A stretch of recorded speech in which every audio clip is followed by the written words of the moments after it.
Iran మూసేసిన ఒక్క సముద్ర మార్గం వల్ల స్ట్రైట్ ఆఫ్ హార్మూజ్ వల్ల ప్రపంచానికి $1.2 ట్రిలియన్ లాస్ రాబోతుందని మీకు తెలుసా? అండ్ ఎక్కువ ఇంపాక్ట్ అయ్యే కంట్రీస్ ప్లేస్లో ఇండియా సెకండ్ ప్లేస్లో ఉంది. ఆస్ట్రేలియన్ రీసెర్చర్స్ దీని మీద ఒక సిమ్యులేషన్ చేశారు.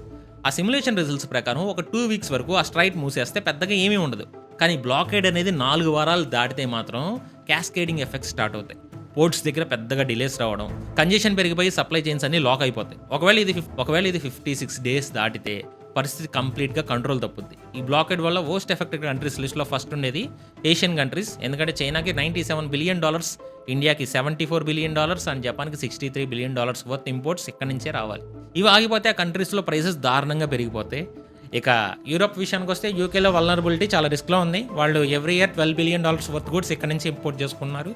అందులో సగానికి పైగా అంటే $5.9 బిలియన్ కేవలం ఈ ఖతరీ ఎల్ఎన్జీ అండ్ ప్రొపెన్ ఉంటాయి. ఒకవేళ ఈ సప్లై కట్ అయితే యూకేకి షార్ట్ టర్మ్లో ఆల్టర్నేటివ్ దొరకదు. అక్కడ ఎనర్జీ ప్రైసెస్ కూడా అమాంతం పెరిగిపోతాయి. అండ్ ఆఫ్ కోర్స్ ఇప్పుడైతే 5 వీక్స్ దాకా అయిపోయాయి. 4 వీక్స్ దాటేసి ఒక క్యాస్కేడింగ్ ఎఫెక్ట్ అయితే ఆల్రెడీ స్టార్ట్ అయిపోయింది.